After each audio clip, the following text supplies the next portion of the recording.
All right, guys, Murph's here, and today I want to talk about this, an FN 509 compact chambered in 9mm. This is our latest in the Friendly Fire series, a series where I review guns out of my friends' collections in order to be able to remove my purchase bias and discuss at the end whether or not I would buy it and what changes I would make. So with that, why don't we go ahead and get into a little bit of background for this particular handgun. FN as a company was formed by a collection of firearms manufacturers in Liège, Belgium in 1889 in order to be able to meet a contract from the Belgian military for new rifles. Now, since then, this company has been a massive producer of firearms in Europe and also taking on military contracts for NATO, including the United States. Now, FN would eventually open FN America, which would allow for easier importation and production of FN products in the United States, greater access to the US market. Now, the 509 series was originally developed in its full-size version for the modular handgun system contract for the United States military. Now, we know how that ended. The SIG P320 wound up getting awarded the M17 moniker. However, FN decided to continue to invest in their new handgun option since they already had the money into it and produce an entire family, including a medium and the compact version of this handgun. All right, guys, that pretty much covers background. Why don't we go ahead and get into the features of this particular handgun. Now, this is the MRD, which is the micro red dot. We'll get into that here more in just a little bit, but let's first start off with the barrel. We have a 3.7-inch barrel, which does work off of a Browning tilting cam system. This is just a little bit shorter than the medium's 4-inch barrel. Now you'll note that we have some suppressor height sights. These did come standard on the gun. They are blacked out and serrated as they come from the manufacturer. Now serration is supposed to help cut down on glare. I've never really noticed glare to be an issue on pistol sights, but I guess with these serrations, it for sure will not be. Now these originally did come blacked out. However, the owner has put a little bit of paint on them in order to give the sights some contrast. Now, these are backup sights, and to some extent, I'm not as worried about contrast between my front and rear sight on backup sights because the whole point is just supposed to be that they are present as an additional option. And you could potentially run into an issue where perhaps they are a little bit distracting to the eye when you're using them in conjunction with an optic. However, I also consider that to be a kind of to each their own type thing. I don't think you lose anything by having some type of contrast on your sights as much as you should kind of plug the overall context of that into your evaluation anytime you're getting ready to make that decision. Now this does have a Holosun 507K optic. This is the circle dot reticle version, which actually I did wind up recommending this to the owner when he purchased it. I'm a big fan of circle dot reticles just as far as being able to quickly get that circle on the target will be plenty accurate enough to be able to put down a threat at normal combat distances. And then if you're taking a little bit more precise or longer distance of a shot, which is something that you can easily achieve with dot assisted handguns, you then have that fine central aiming point in order to be able to get a finer bead. And we'll talk about that more once we get into the shooting portion here. All right, now we do have front cocking serrations, and some people get really bent out of shape over front cocking serrations, stating that they do not find them to be very useful and do not appreciate that the additional cost is imparted to them for something that they do not find beneficial.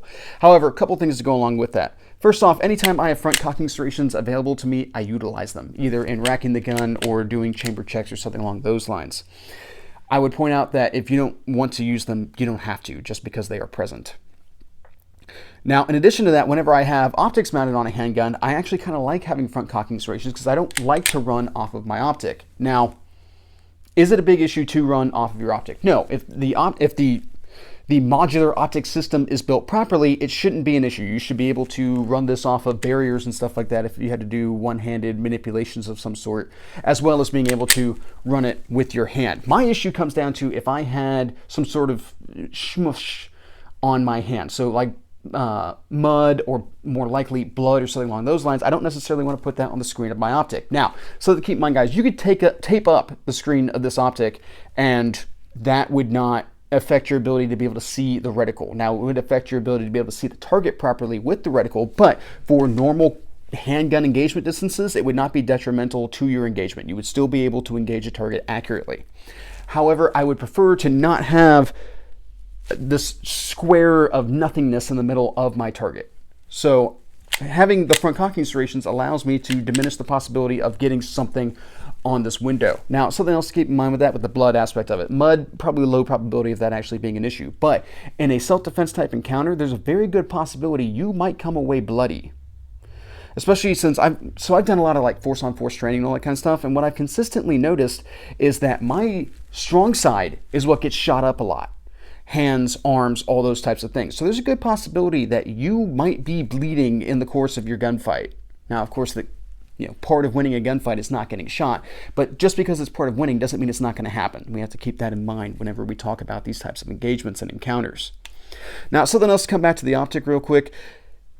It does appear that this has a plastic optics plate here. You can mount a variety of optics with different patterns and stuff like that on here, and this is the big discussion whenever it is that we talk about multiple optics plates and all that kind of stuff. Some manufacturers build plates out of plastic and stuff like that, and then they don't hold up very well to any type of torture. However, a lot of that also comes down to the length of screws and stuff like that. And I'm primarily looking at the Glock MOS plates for this right now. But one of the things to keep in mind here, guys, is I haven't really noticed any mention of these plates not holding up very well under use. I haven't come across anything that seems to indicate that. Now, I myself have not put 1,000 rounds through this handgun, and I have not performed any type of destructive testing. I don't get ammo provided to me. I provide out of pocket. So I don't really have the ability to run 1,000 rounds through every gun that I get a hold of or own in order to be able to produce videos. Like, it's just whatever it is, wherever I'm at on my firing schedule is where we're at when I produce a video. In addition to that, this is not my gun, so I don't do destructive testing on not my guns especially, but also when I buy something, it's my gun. I intend to use it for a long period of time. I don't do destructive, like purposeful destructive testing on those types of things. As much as through the course of using the guns, they might get banged around a bit, and then we can use that as a data point for videos. So I would just keep an eye on this optics plate, or keep an ear out for people having issues. I have not come across anything. Kind of make a long story short here. Now, just as another matter of discussion, for the front of the slide, we have these like really attractive looking angled cuts on the front, which I don't necessarily think they help with anything as much as they just look kind of good. And you can even get like a compensator that matches those cuts pretty perfectly, and I just think it's a good look, you know? All right, now, of course, this handgun is produced in 9mm. FN just recently produced a 45 and 10mm variant of these handguns, though I don't think they've made it into a compact and subcompact yet for those chamberings. We do have a loaded chamber indicator, which pretty much occurs when this extractor has a loaded round in it. There is a bit of red that is exposed. I would not consider this tactile as much as it is visual. So when it comes to that, I would still recommend conducting press checks in order to be able to make sure that you have a loaded chamber. Now, a lot of people get really bent out of shape over press checks, saying that, like, what do you think you are, John Wick? You look like some sort of douchebag. However, I've been at competitions and courses and stuff like that where people have stepped up to the line, drawn or raised their gun, and had a click, no boom, because they were 100% certain that they had it loaded, but they didn't check it beforehand. So make sure that you're checking your chambers. And I don't care how it is that you go about it. If you work off of a loaded chamber indicator, or if you conduct press checks, or you have x-ray vision. I don't care how you do it. Just make sure that before you step out of the house with your loaded handgun, before you shoot that course of fire at a course or at a competition or something along those lines, that you have checked your chamber and you know for a fact that it's loaded. Because being in a self-defense situation and not having that good habit and having your gun come up and go click instead of bang is going to be deafening all on its own.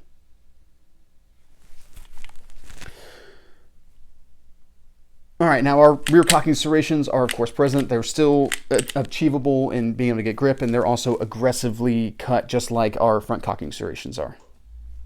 This is of course a striker-fired handgun, modern polymer frame striker-fired handgun. We do have this FDE coating, which is super popular right now, and this was actually one of the requirements of the MHS program. We have a railed dust cover, which is long enough with the barrel to be able to accommodate pretty much any light that you would want to mount on this. This has a Streamlight TLR7 Alpha, which is like the fourth one of these lights I've reviewed during the progression of this series on the channel. We have a slightly squared off frame. It's a little bit larger in order to be able to fit a gloved hand as well. I do appreciate that. Let's go ahead and talk about this trigger real quick. So the FN utilizes a mid-articulating trigger, kind of like a Smith & Wesson M&P series. So on a lot of your striker-fired handguns, you don't necessarily have external safeties. As we can see, there's no external safety on this handgun, but you do have a trigger safety, which pretty much means that you have to engage this portion of the trigger in order for it to be able to move. As we can see, when I go higher and don't engage the bottom part of the blade, it does not move, which this is actually a drop-safe feature. Something that maybe SIG should have taken a look at. Now, one of my issues with mid-articulating triggers is that you wind up with a little bit of additional movement in the trigger whenever you break that shot. It's one of my huge issues with it, where whenever you have like the Glock style kind of dingus, that center prong in the trigger shoe, you don't really run into that. It affords you the opportunity to have a straight all the way to the rear pull. Whereas what I consistently find with mid-articulating triggers is that when the shot breaks, if I try to increase my cadence or something along those lines, that I wind up going just a little low left. Now, not drastic unless I like majorly messed up my grip or didn't have like good stance or something along those lines, but it is something I've consistently noted that it does kind of waver just a little bit. Now, if I really take my time on the trigger and really prep that break and all that kind of stuff, I do not notice that to be an issue. It's just something you have to take into account. Now, the owner has dropped in an FN competition lighter trigger bar into, or lighter trigger system into this handgun, which a lot of the kits that you find out there for this gun will say that you need to take it to a gunsmith in order to be able to have this installed. However, he did it himself and had no real issues, so I think that might be a little bit of some CYA type stuff on the manufacturer's part. Now, this trigger, I have to say that from its original, it has lightened up quite a bit. There is a pretty distinctive wall, little bit more smush to come through it, and then a fairly crisp break. Our reset is it comes out to just in front of the wall, and then you're back on taking up that slack, and the shot breaks. I don't really have a lot of complaints with this trigger. It's actually fairly light overall. All right, now our slide catch versus release is ambidextrous, so we can see here. Now, is it a slide catch or is it a slide release? This is an argument that I don't really engage in because I consider it to be kind of like a glass half empty, glass half full type deal. It depends on if I'm filling the glass or if I'm drinking out of the glass. However, I would say that positioning-wise, this is in a really fantastic spot to where I won't necessarily engage it accidentally with my thumb whenever I build my thumb's forward grip.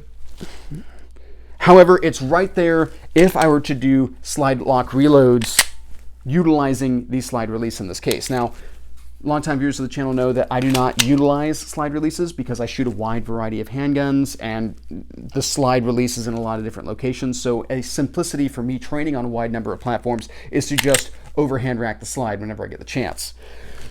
And when you have front cocking serrations, that's a little bit faster and easier to do.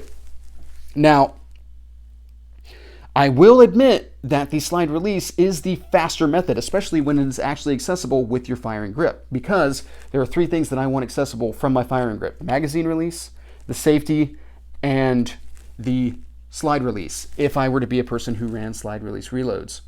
Now, we don't have a safety on this, so this meets the other two requirements, and I do appreciate that a lot in a combat style handgun. This would be something that I would look to make recommendations for.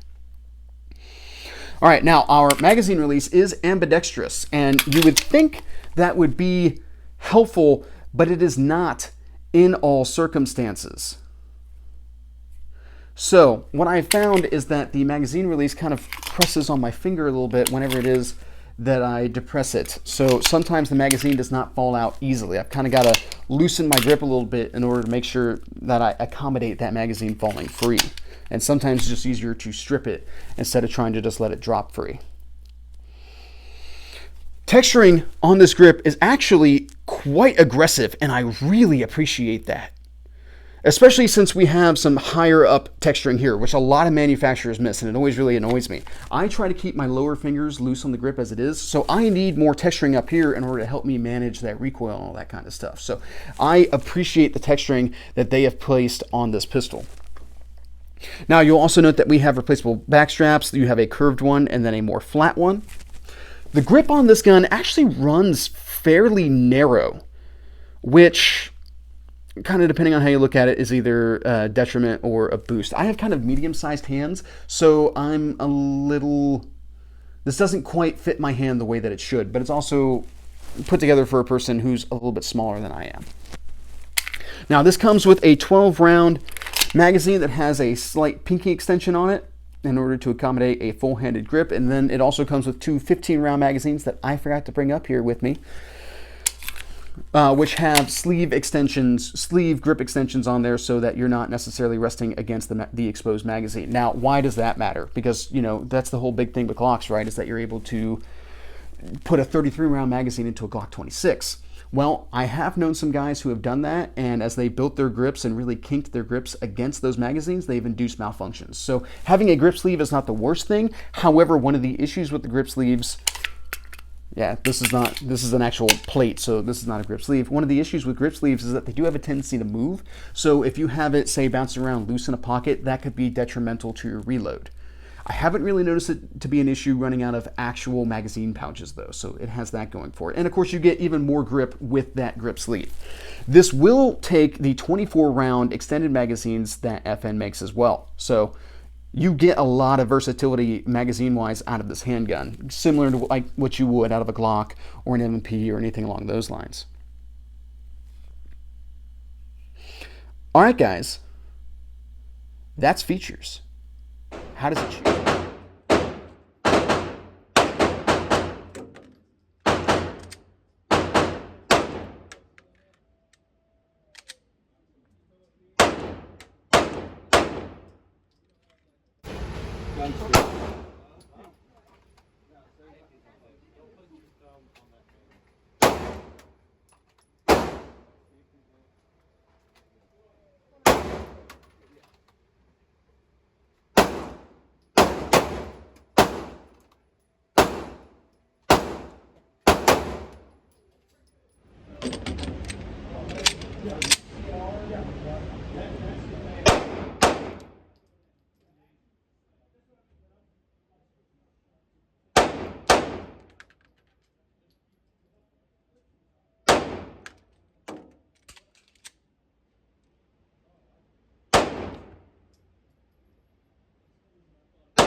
All right, so let's talk about a couple of things when it comes to shooting on this particular handgun. So first off, the sight picture. Optics are something that you kind of have to get used to a little bit. I have found that iron sights are maybe a little bit more forgiving on presentation than the optic is. And there's a couple of different lines of thought out there for this. Some people say, well, then you should try to drive to find your optics, then come up onto your red dot. That is a method. However, ideally, if your presentation is consistent and the same every time, you should be able to pull up iron sights or optic no matter what. So the only thing that's kind of different about that is that your optic is going to sit higher than your iron sights, so you do have to modify your presentation slightly, but a presentation that gives you your optics window should also give you your iron sights.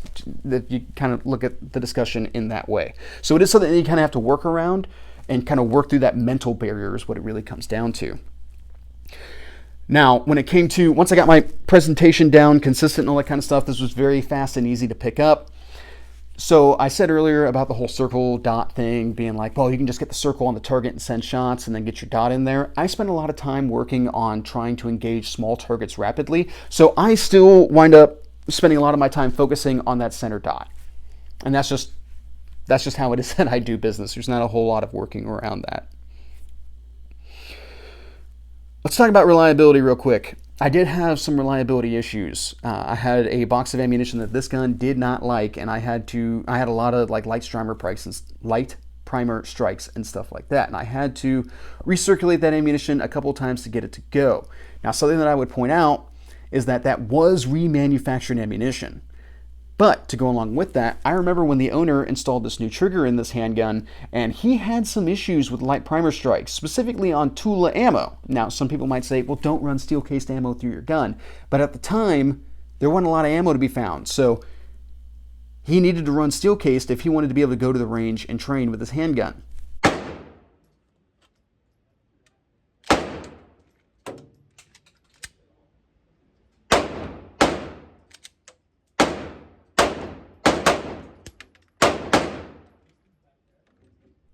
So a lot of times when you go with competition or style triggers or lighter triggers, you do wind up with light primer strikes or a loss of like ammunition transparency. So keep that in mind with these guns. However, I can tell you that with all manufactured brass cased ammunition that I shot out of this handgun, this ran no problem. So there's that. That very easily could have been an issue with that remanufactured ammunition, but I had shot some of that ammunition previously and not had that problem. I kind of leave that up to you guys to decide there as to whether or not it's an issue. Now, grip-wise, what I did notice was I did have to have a little bit more active input from my support hand in order to kind of control a little bit of some of that muzzle wiggle. And I think a lot of that comes down to this gun does move around in my hand a little bit. It runs rather narrow, and the owner optimized this for a hand that is more his size, which is kind of on the smaller side. So I did notice that I needed more active input from this support hand. However, when I had that input, shooting small groups and bullseyes and all that kind of stuff was no problem. This gun shoots pretty well. There's just a couple of things that you got to take into account when you do so. So stuff like the grip. So I definitely had to make sure to keep my grip fairly loose in order to make sure that I wasn't kinking low and all that kind of stuff, which happens. That's just something that you have to work around. But in addition to that, when it came to magazine changes, I definitely had to do a lot more kind of ripple effect, is what I think of it, with my fingers whenever it came to reloads. And it was something that I had to actively kind of take into account whenever I was doing mag changes with this handgun.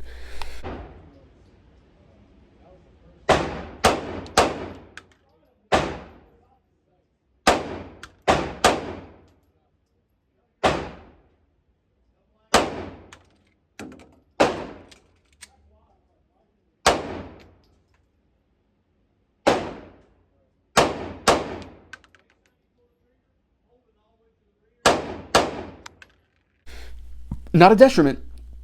Like, I made it work, but it was something that I kind of had to practice beforehand and drill a little bit, which is not uncommon for handguns of this size. We'll talk about that more here in just a little bit. All right, guys, that's shooting. What are my recommendations when it comes to this handgun? Would I recommend this for duty type use? Actually, I would not be surprised to see somebody use this in a duty type capacity, especially if they were doing some plain clothes type stuff. This wouldn't be the worst choice ever. And what becomes really interesting is that you've actually got a fair amount of barrel for a pretty diminutive slide, or excuse me, for a pretty diminutive grip. So this would be relatively easy to conceal in perhaps more of a plain clothes type sense. This is a very interesting option. Now, would I necessarily throw this on a duty belt? You get into a weird gray area whenever you try to press subcompact guns into duty type positions. I'm not saying that you can't do it, as much as kind of some of the discussions I had earlier about shooting, as far as like how I needed to grip the gun, considerations I had to take in whenever I was doing mag changes and stuff like that. That's the type of stuff you have to think of from a duty sense, where you might not have to think about it as much with a full-size 509. Well, what about self-defense or home defense? Again, this would be a fantastic choice. This is one of those options where you could conceal carry this all day and then put it on your bedside table and have it be your home defense gun, which the owner of this has done quite frequently. So you get a lot of capability out of, like, if you're looking for an option to have just one gun for both home and self-defense, this gun would be fantastic for those purposes, especially being able to put in larger capacity magazines with the grip sleeves and all that kind of stuff so that you can get duty-sized gun carry capability out of it. Is something interesting. Just the one thing you have to keep in mind is that whenever you do those mag changes, you're still going to have to do mag changes like you were using this 12-round magazine. You're still going to have to kind of ripple effect your grip in order to be able to get that in there. That's been my observation thus far. But as far as, the ability to be able to mount lights, optics are definitely a force multiplier for anybody who has the interest in being able to use them. Like, there's a lot of capability that you get out of this handgun for self-defense type purposes and home defense. 100% would recommend. All right, well, what about competition type use? I don't think this gun is optimized for competition by any means. However, there is an IPSC Grandmaster, or however it is that they identify their top competitors, who's running a Glock 26. So clearly, if you know what it is that you're doing and you have good fundamentals and plenty of time to train, you can run a gun this size in competition and have it do quite well.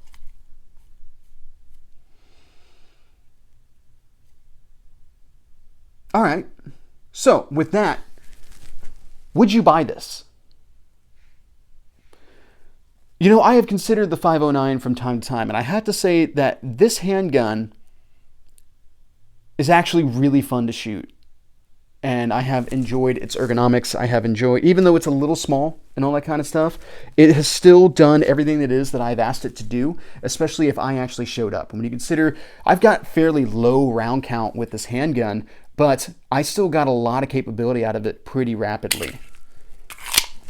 So for that being the case, I could see this, especially a little while ago, I was looking around for an optics ready or something that I was going to turn into an optics platform. This handgun would have been in the running.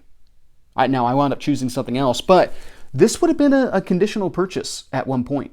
So this is not necessarily a hard no as much as it's a soft yes in this case. Now, to go along with that, though, what have I got in my collection that kind of meets the same requirement, and how well does it do at it? Well, that would be this Glock 26 Gen 3 chambered in 9mm. Now, of course, I don't have optics capability, and this is before you really had a lot of light options to be able to go on to a Gen 3, so in that respect, this handgun kind of beats it. But what about dimensions-wise, specifically for concealed carry?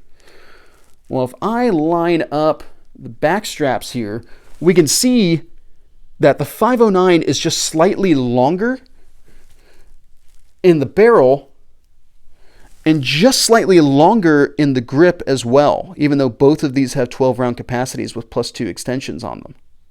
So we can see dimensionally, this handgun is just a little bit bigger, and I actually get a lot of options that I do not necessarily get on a Glock 26. So that makes this gun very interesting. Now, of course, the Glock 26 has the opportunity to be perhaps more deeply concealed carry because it doesn't have a light on it, it doesn't have an optic and all that kind of stuff. But if you're in a situation where these force multipliers are going to be important to you, then that raises this in my esteem by quite a bit. And I think that situation comes down to, I have a high expectation I'm going to get into a gunfight, and I need these things in order to make sure I get to the other side of it okay.